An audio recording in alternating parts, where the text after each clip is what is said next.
삶의 예배를 회복하라인데요. 삶의 예배를 회복하라입니다. 그러면 오늘 본문 말씀을 보겠는데요. 로마서 12장 1절, 2절을 보겠습니다.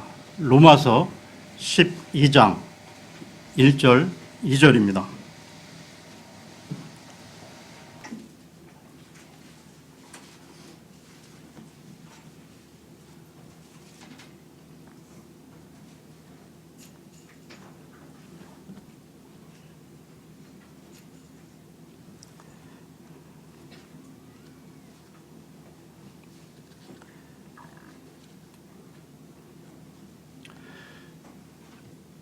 그러므로 형제들아, 내가 하나님의 긍휼을 힘입어 너희에게 간청하노니 너희는 너희 몸을 거룩하고 하나님께서 받으실 만한 살아있는 희생물로 드리라.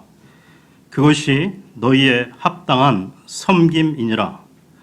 너희는 이 세상에 동화되지 말고 오직 너희 생각을 새롭게 함으로 변화를 받아 하나님의 그 선하시고 받으실 만하며 완전하신 뜻이 무엇인지 입증하도록 하라. 우리는 얼마 전에 추석 연휴를 보냈는데요. 여러분들 잘 보내셨는지 모르겠습니다. 저도 오래간만에 그 친척들, 형제, 가족들하고 같이 여러 만남을 가졌고 즐거운 시간을 가졌습니다. 그 많은 여러 가지 얘기들 중에 주된 이유가 경제적 어려움, 개인들뿐만이 아니라 이 국가적 차원의 많은 경제적 어려움들을 많이 얘기가 나왔는데요. 그러니까 이 자영업자들이 지금 무너지고 있고 이 국가적 이 중산층들이 지금 사라지고 있다. 뭐 이런 경제적 어려움들을 많이 얘기하는 것을 들었습니다. 제가 기억하기로는 몇십 년 전, 그러니까 그때 당시가 김영삼 정부 시절이었던 것 같은데요. 그때도 제가 다른 교회 그때 철야 예배를 다닐 때 그때 그 목회자 분이 이 남대문 시장의 그 상인들이 장사가 안 돼갖고 지금 많이 힘들다 했던 그 얘기들이 생각이 납니다. 그러니까 몇십 년 전부터 지금까지 계속해서 좀 경제가 어렵다는 얘기를 계속 들어오고 있는데요. 어제 오늘 얘기는 아니죠. 현재 그 청년들은 공감을 좀 못하겠지만 몇십 년 전만 해도 지금처럼 이 상대적 박탈감으로 인한 그 상대적 빈곤이 아닌 절대적 빈곤, 그러니까 우리나라 국민들 중에 많은 이들이 절대적 빈곤을 겪었다는 것입니다. 그러니까 6.25 전쟁 이후에 먹을 것이 없어서 이 부모 세대들 그 얘기를 들어보면 그 미군 부대에서 나오는 그 음식 찌꺼기들을 모아서 끓여 그 꿀꿀이 죽이라고 해서 판매를 했는지는 모르겠는데 그것을 끓여서 먹었다는 그 얘기도 들은 기억이 있습니다. 먹다가 그 음식에서 담배꽁초가 나올 때도 있고 그래서 그것을 골라 먹고 먹었다는 슬픈 이야기를 전 들은 기억이 납니다. 그리고 요즘에 그 우리가 식당에 가면 그 부대찌개라고 그 메뉴가 있잖아요. 그 부대찌개 그 유래 또한 미군 부대에서 나오는 그 소시지 있잖아요. 그 소시지를 그 모아다가 그렇게 해서 그 유래가 된 그 음식이라고 합니다. 제가 초등학교를 다닐 때 일이었는데요. 그때 제가 초등학교 때 서울에서 한 반이 한 90명 정도 됐습니다. 지금은 뭐 20명, 30명 되는지 모르겠는데요. 그만큼 그때는 아이들이 많았는데 그 반에서 이게 도시락을 못 싸오는 그 아이들도 있었습니다. 그래서 이제 담임 선생님이 그 도시락을 서로 이렇게 품앗이식으로 이렇게 좀 서로 돌아가면서 이렇게 친구 그 도시락을 따로 빈 도시락을 받으면 집에 가서 그거를 어머니한테 얘기를 해갖고 그 친구 도시락을 따로 이렇게 돌아가면서 싸왔던 그 기억도 납니다. 이 먹거리만이 문제가 아니라 그때 당시에는 이 주거 환경도 상당히 열악했는데요.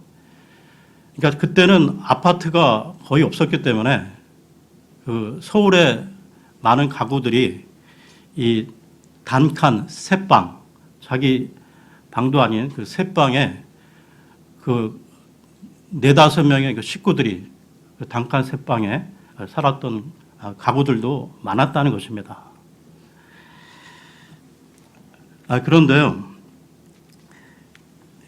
그때 당시에는 그 사람들이 이 의식주 문제만 해결되면 여한이 없겠다. 그렇게 어려운 시대를 우리 부모 세대는 보냈는데요. 그런데 그 문제가 지금 절대적 빈곤은 많이 해소됐는데 지금 그 이후에 우리의 삶의 모습은, 우리의 내면적 행복도는 어떻습니까? 마음의 평안함은 어떻습니까? 그때보다도 오히려 사람들은 더 정신적으로 시달리고 많은 마음의 그 정신적 문제가 지금 많이 대두가 되고 있음을 우리는 주변에서 보고 있습니다. 그 와중에 우리나라 교육열은 세계적으로 알아주는 그 정도인데요. 부모가 힘이 부치게 교육을 시켜놨는데 그 자식들이 성공해서 그 늙은 부모를 버리지 않나. 또한 이 재산 문제로 이 자기 부모를 칼로 찔러 죽이는 대학 교수도 있었음을 기억이 납니다. 그리고 많은 사람들이 이 건강을 해쳐가면서까지 이 사업을 일으켜 세우려다가 나중에는 이런 소리를 하는데요. 내가 속았다. 인생을 헛살았다. 이렇게 후회의 넋두리를 한다는 것입니다. 여러분, 사람들이 말이죠.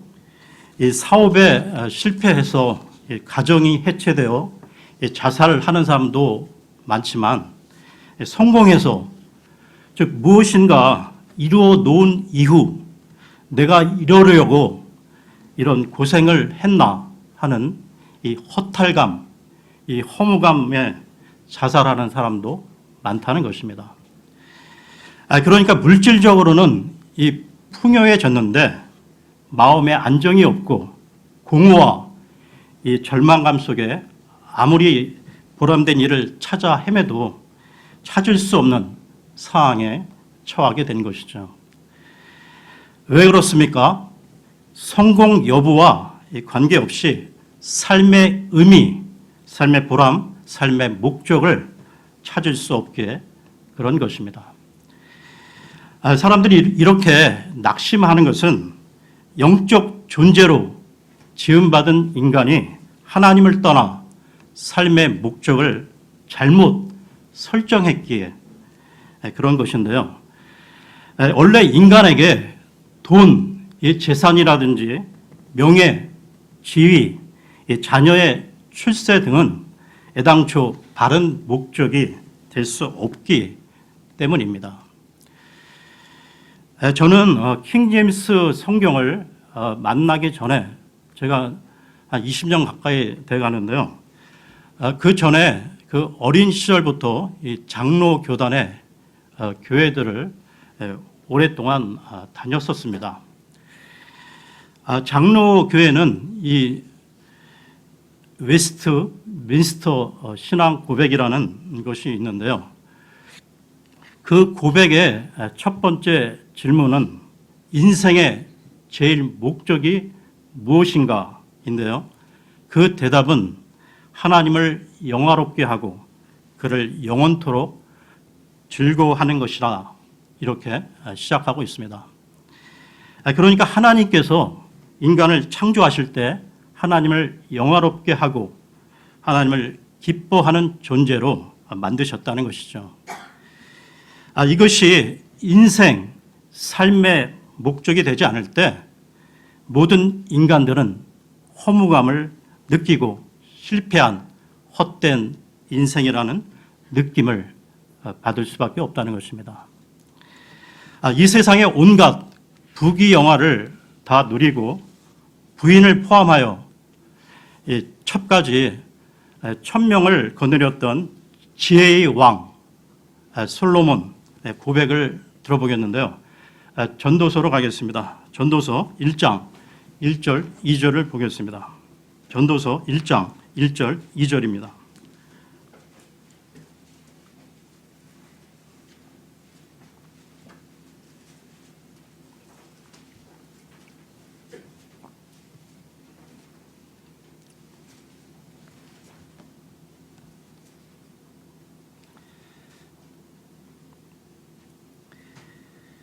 다윗의 아들 예루살렘 왕 선포자의 말씀들이라.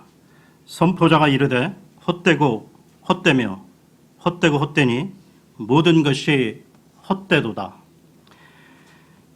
이 전도서는 모든 것을 누려보았고 경험했던 솔로몬이 인생 말년에 기록한 것인데요. 이 전도서의 결론을 보겠습니다. 전도서 12장 13, 14절을 보겠습니다. 12장 13, 14절입니다.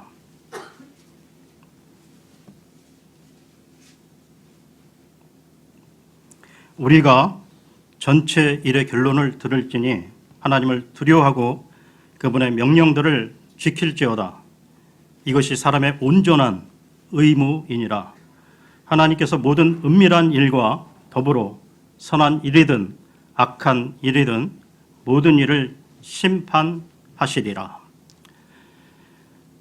여러분, 다시 반복하지만 하나님을 영화롭게 하고 하나님을 기뻐하는 것으로 목적으로 삼지 않는 모든 인생은 실패한 인생, 후회 막심한 인생일 수밖에 없다는 것입니다.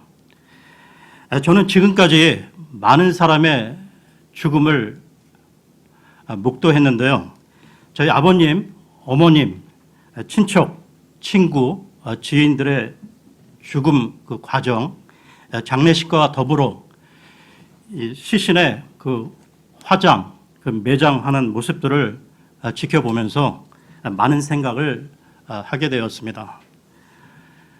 사람은 본래 아무 걱정 없이 아무 문제 없이 일이 잘 풀리고 상황이 좋을 때는 긴장이 풀리고 죄를 짓게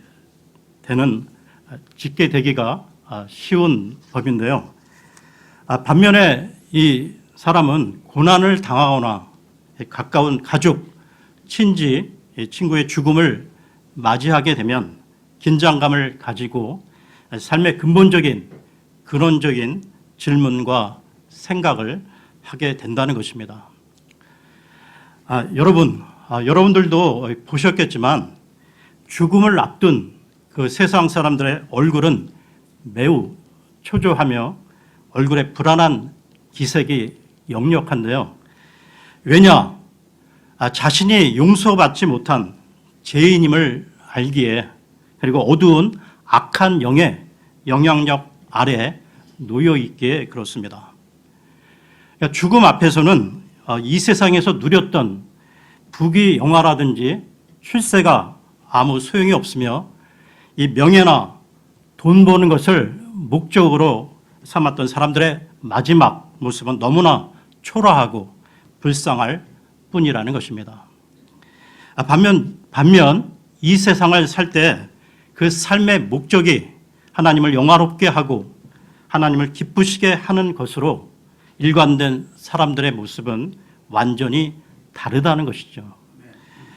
마치 새로운 세계를 향해 여행을 떠나는 사람처럼 기대에 찬 모습이며 얼굴에 평안이 있다는 것입니다. 그러면 사도 바울이 죽음을 앞두고 한 말을 보겠는데요. 디모데 후서로 가겠습니다. 디모데 후서 4장 6절에서 8절입니다. 디모데 후서 4장 6절에서 8절입니다.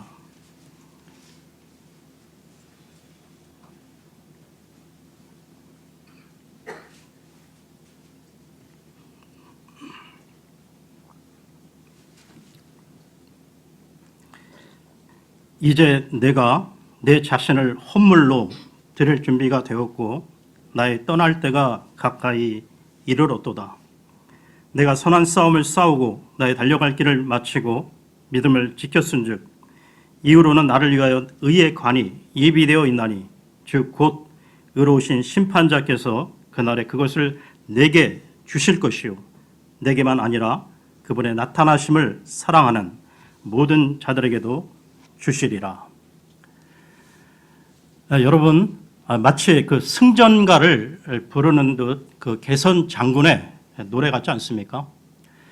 주님을 만난 이후 바울의 모든 삶이 하나님을 영화롭게 하는 삶이요 하나님을 기쁘시게 하는 삶이었기에 마지막이 당당하고 힘이 있다는 것입니다.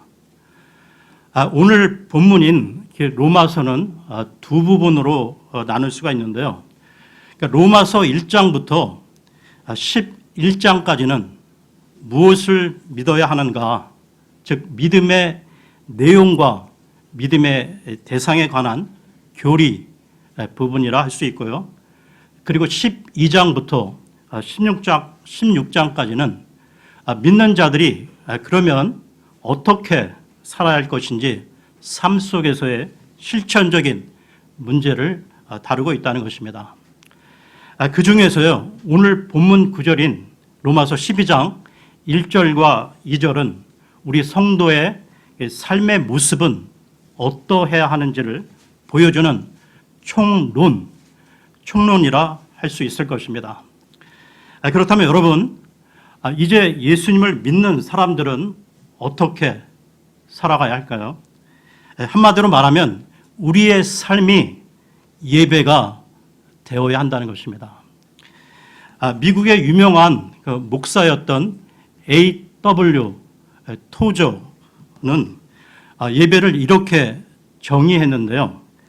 예배란 하나님과 구원받은 영혼 간에 끊임없이 이루어지는 사랑과 생각의 교감이다라고요. 여러분, 예배가 이 삶의 중심이 될 때, 즉 하나님과 끊임없는 교제를 가질 때 우리의 영과 혼은 비 온 뒤에 그 화초처럼 싱싱해지고 삶의 기쁨이 넘쳐나게 됩니다. 성도에 있어 이 삶의 이 모형은 구약의 그 출애굽한 그 이스라엘 백성들의 그 행군 모습에서도 잘 볼 수가 있는데요. 이스라엘 백성들이 광야를 지나갈 때 제일 중앙에 하나님의 언약궤를 놓아두었다는 것입니다. 그 언약궤란 그 치수가 가로, 세로, 높이 122 곱하기 76 곱하기 76cm인 상자인데요. 그 언약궤 안에는 그 십계명을 새긴 두 돌판과 만나를 담은 항아리와 아론의 지팡이 이렇게 세 가지가 들어 있었습니다. 그러니까 성막 지성소 안에 있었던 이 언약궤는 하나님과의 만남의 장소였으며 또한 언약궤는 이스라엘 백성을 인도하시는 하나님의 임재를 상징하는 것이었습니다.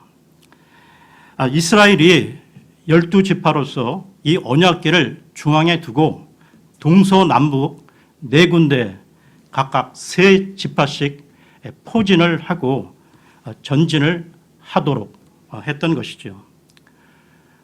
여러분, 이것은 무엇을 뜻하는 것인지 이스라엘 백성들에게는 예배가 삶의 중심이었다는 것입니다. 그러니까 어느 방향에서나 항상 하나님의 언약궤가 보이고 항상 하나님께 예배 드릴 수 있는 그러한 곳이 이스라엘의 진영이었던 것이죠. 그러니까 언약궤가 출발하면 이스라엘 백성도 출발하고 언약궤가 멈춰서면 이스라엘 백성도 멈춰섰습니다. 그러니까 언약궤가 가시적인 위치상으로도 이 중심이었지만 이스라엘 백성의 모든 생활 속에서도 중심이 예배였다는 것이죠. 이것은 은혜 시대, 교회 시대를 살아가는 우리 성도들도 마찬가지로 우리가 예배를 드릴 때 이 예배가 우리의 삶과 모든 발걸음을 지켜주며 우리 성도의 모든 삶은 예배를 중심으로 이루어져야만 한다는 것입니다. 반면에 예배가 우리 삶의 중심이 되지 못하면 어떻게 될까요? 중심을 잃고 휘청거리는 삶을 살 수밖에 없게 된다는 것입니다. 예배는 우리를 살리는 능력의 원천이기에 예배를 떠나서 살면 겉으로는 살았다고 하지만 속으로는 죽은 자요, 영적으로 아무런 능력도 없는 허약한 삶을 살 수밖에 없다는 것이죠. 예배는 크게 두 가지로 나눌 수 있는데요. 하나는 교회 안에서 드리는 공적 예배입니다. 그러니까 우리가 매 주일을 거룩하신 하나님께 드리고 있는데요. 교회 안에서 드리는 예배는 어떤 의미로 드리는 것인지 그 영적 의미를 알아보겠습니다. 이 예배는 우리 자신, 자아의 죽음이 전제되어 있는 건데요. 오늘 본문인 로마서 12장 1절을 보겠습니다. 로마서 12장 1절입니다.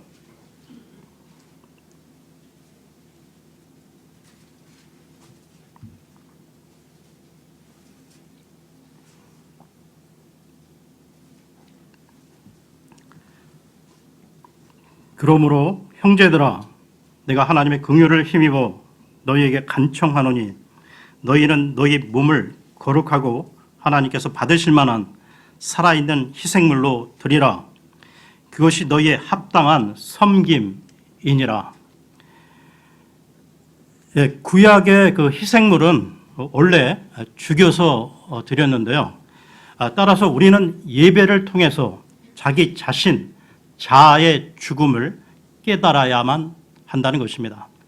그러니까 내 뜻, 내 의지, 내 욕심과 욕망, 내 고집이 죽는 것이 예배라는 것이죠. 이것이 어떻게 가능합니까? 십자가를 통해서 가능한데요. 갈라디아서로 가겠습니다. 갈라디아서 2장 20절을 보겠습니다.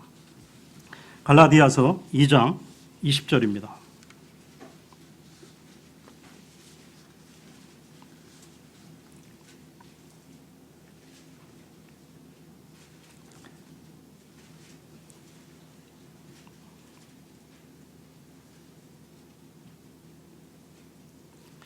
내가 그리스도와 함께 십자가에 못 박혀 있으나 그럼에도 불구하고 사노라. 그러나 내가 아니요 그리스도께서 내 안에 사시느니라. 나는 지금 내가 육체 안에서 사는 삶을 나를 사랑하사 나를 위해 자신을 주신 하나님의 아들의 믿음으로 사노라. 이처럼 예배는 내가 그리스도와 함께 십자가에 못 박혀 죽었음을 확인하는 것인데요. 내 자아가 죽고 오직 하나님의 능력만이 임하기를 원합니다. 하나님의 뜻만이 내 삶을 주관해 주시기를 간구하는 것이죠. 그리고 하나님의 뜻, 이 능력으로 충만해져 밖으로 나가 세상의 빛과 소금의 역할을 감당하는 것입니다. 그런데 교회에 나와 이 예배를 드리면서 예배를 잘못 드리는 사람도 있는데요. 말씀을 들을 때 자기 생각, 자기 판단으로 받아들이는 사람이 있습니다. 그러면서 자신이 따를 수 있는 말씀과 따를 수 없는 말씀을 다 본인이 결정해 버리는 사람이 있습니다. 그 사람은 예배자가 아니라 판단자, 심판자의 모습인데요. 그러니까 우리가 잊지 말아야 할 것은 예배의 주체, 대상은 거룩하신 하나님이시며 우리는 예배자임을 알아야 합니다. 그리고 예배의 두 번째로 교회 밖에서 우리의 삶을 통해 드리는 삶의 예배인데요. 오늘 본문 12장 2절을 보겠습니다. 12장 2절입니다.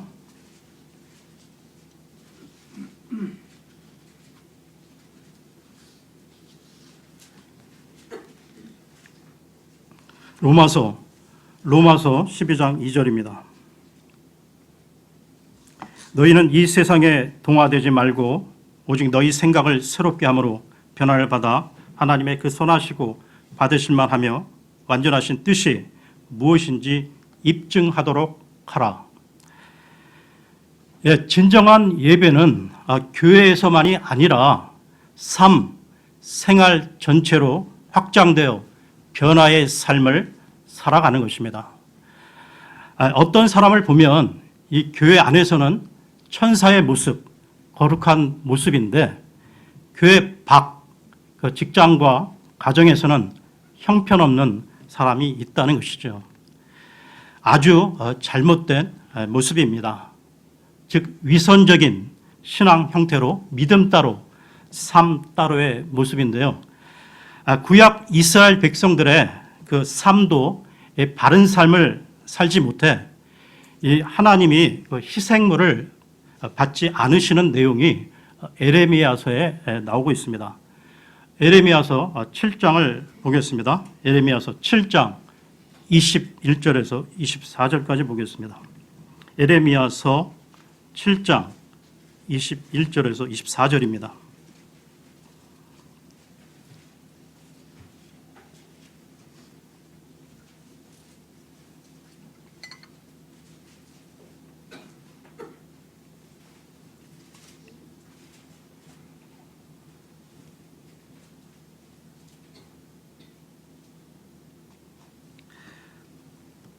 만군의 주 곧 이스라엘 하나님이 이같이 말하노라.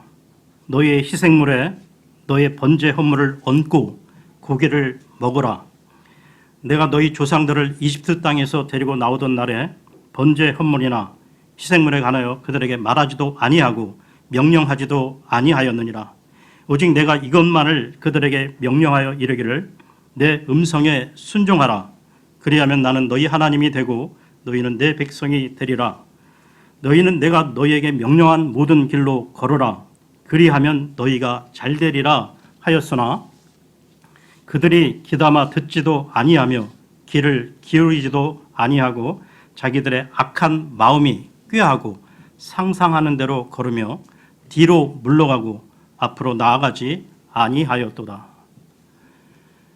21절을 다시 보시면 너희의 희생물에 너희 번제 헌물을 얹고 고기를 먹어라 라는 말은 하나님께서는 이미 그들의 그 헌물에 대해서 관심이 없으니 희생물 위에 번제 헌물을 올려놓든지 무엇을 하든지 너희들 마음대로 해보라는 것입니다. 즉 하나님께서는 그들의 헌물에 대해 냉소적으로 말씀하신 것이죠. 이것은 인간들이 하나님 앞에서 바른 삶을 살지 못할 때 그들이 드리는 예배가 하나님께 받아들여지지 않는다는 사실을 보여주고 있는 것입니다. 하나님의 백성들이 단지 예배 드리는 모습밖에는 이 세상 사람들과 구별되는 것이 없기에 에레미야와 같은 그 대언자를 보내셔서 심판을 경고하신 것이죠. 한 부분 더 보겠는데요. 미가서로 가겠습니다. 미가서 6장 6절에서 8절을 보겠습니다. 미가서는 요나서 다음에 있습니다. 미가서 6장 6절에서 8절입니다.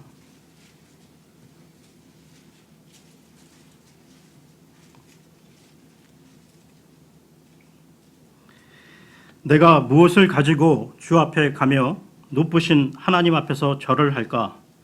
내가 번제 헌물과 일련된 송아지를 가지고 그분 앞에 갈까? 주께서 수천의 순양이나 수만의 강물 같은 기름을 기뻐하실까? 내가 내 범법으로 인하여 내 마다들을 내 혼의 죄로 인하여 내 몸의 열매를 드릴까?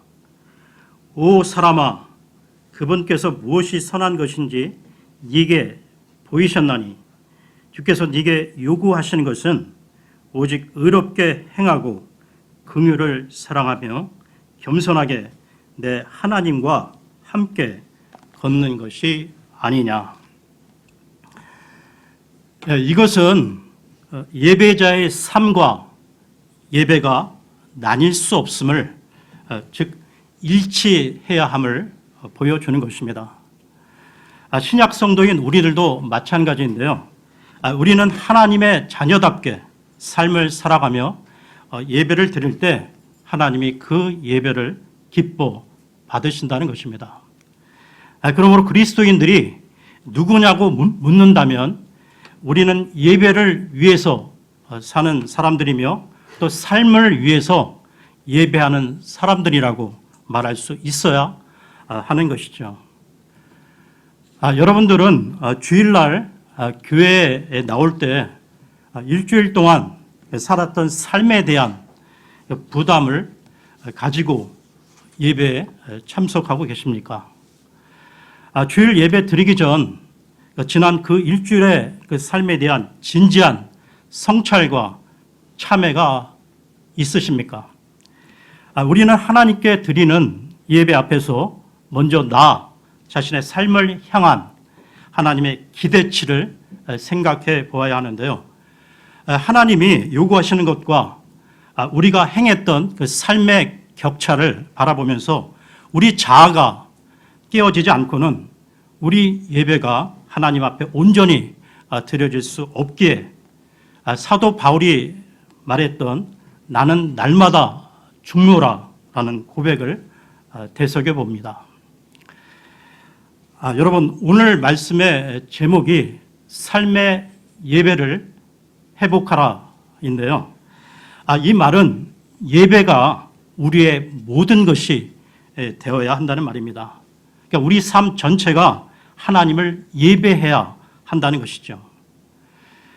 구약시대 대제사장은 향을 들고 성소로 들어가 휘장 뒤로 가서 향을 피웠습니다. 만일 이때 제사장이 향기로운 그 희생 의식 가운데 악취를 풍기는 어떤 요소를 덧붙인다면 어떻게 하나님 앞에 올바른 희생 의식을 드릴 수 있겠습니까? 마찬가지로 우리의 마음속에 향기가 아닌 악취를 풍기는 것이 있다면 어떻게 하나님이 온전히 받으실 만한 예배를 드릴 수 있을까요? 그러니까 일주일에 오직 하루, 주일 하루 이 교회 한 번 가는 것으로 자신의 의무를 다했다고 믿고 나머지 6일은 세상적으로 내 마음대로 하고 싶은 대로 세상 불신자들과 별반 다르지 않게 사는 사람들이, 즉 썬데이 크리스찬들이 너무나 많다는 것입니다. 그러나 만일 월요일부터 이 토요일까지 계속 삶의 예배가 이어지지 않는다면 주일에 공적 예배를 바르게 드리기 쉽지 않다는 것이죠. 그렇다면 월요일부터 토요일까지의 예배는 무엇입니까? 예배는 반드시 교회에 가서 드리는 것만이 아니라 우리는 직장, 현장에서 또한 철로를 달리는 기차 안에서 또는 운전하면서 또는 집안에서 설거지를 하면서 다리미질을 하면서 또한 학교에서 하나님을 예배할 수 있다는 것입니다. 우리가 하는 활동이 정당하고 선하고 올바르다면 그 활동들 가운데 하나님을 예배할 수 있다는 것이죠. 여러분들 잘 아시는 청교도들, 그들은 삶 전체가 예배다.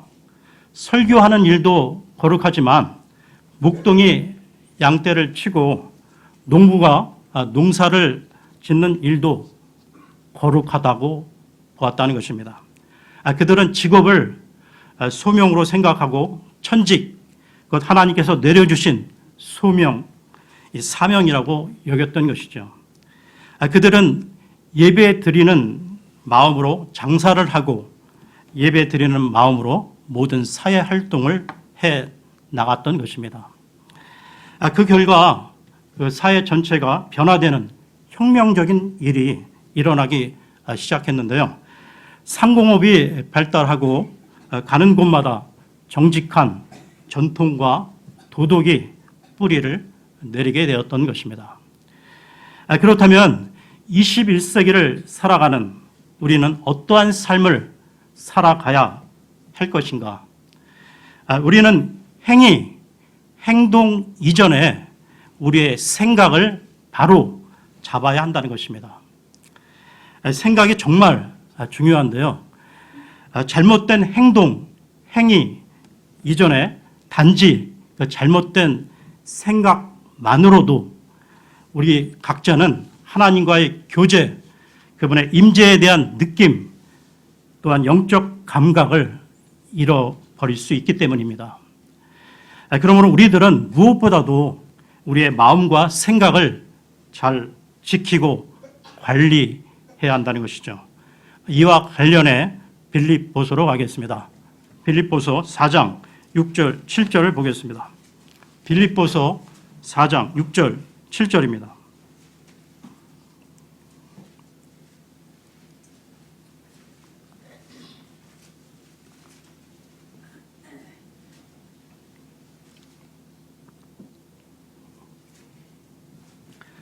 아무것도 염려하지 말고 오직 모든 일에서 기도와 간구로 너희가 요청할 것들을 감사와 더불어 하나님께 알리라.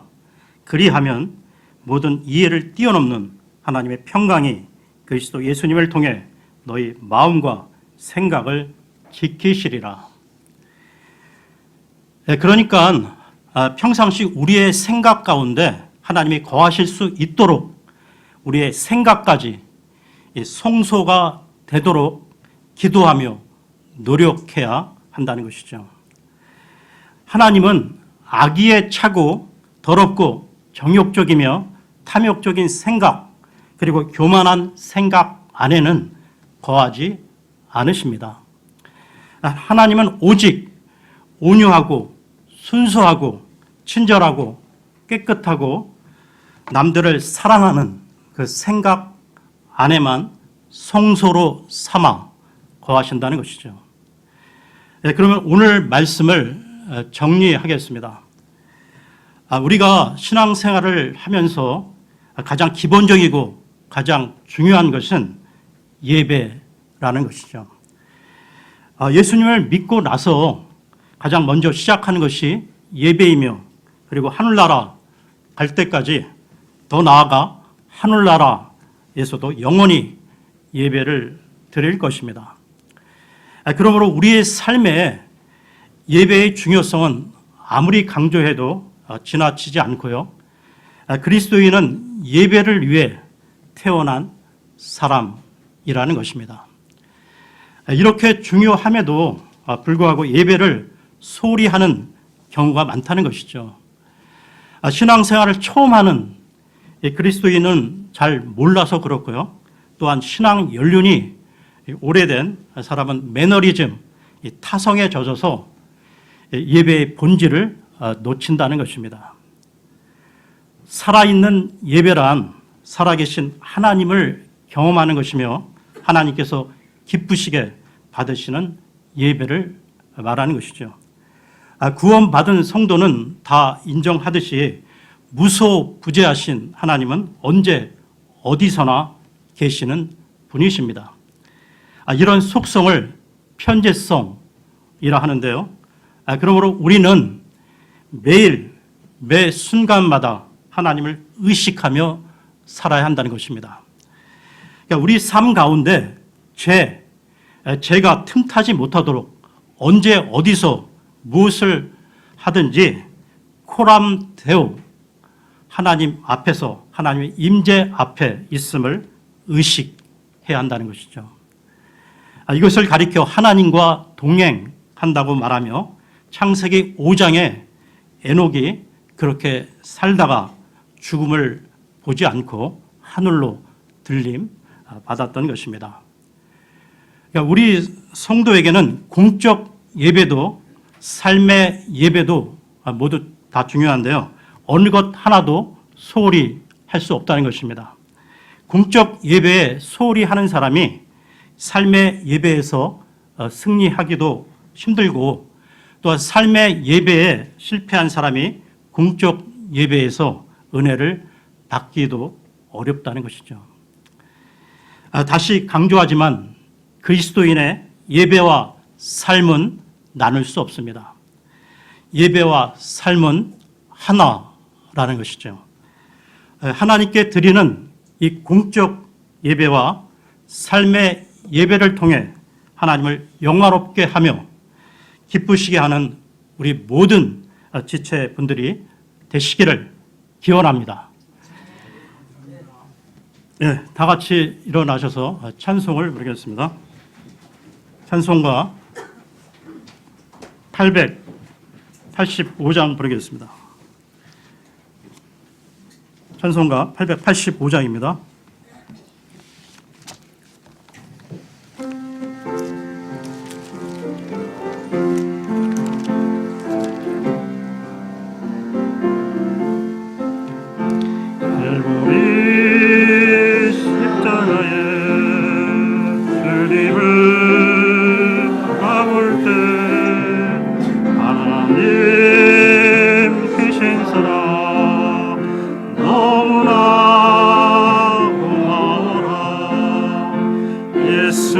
예수님의 십자가 이제는 나도 지고 이 생명 다 바쳐서 주님을 따르리라. 우리에게 믿음과 소망을 주시며 사랑으로 세상을 이기게 하셨네.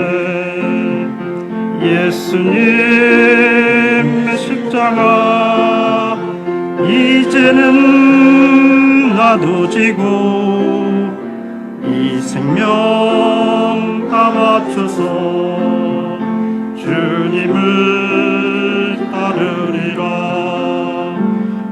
우리의 모든 간구 응답해 주시며 주님의 은혜로서 충만케 채우시네.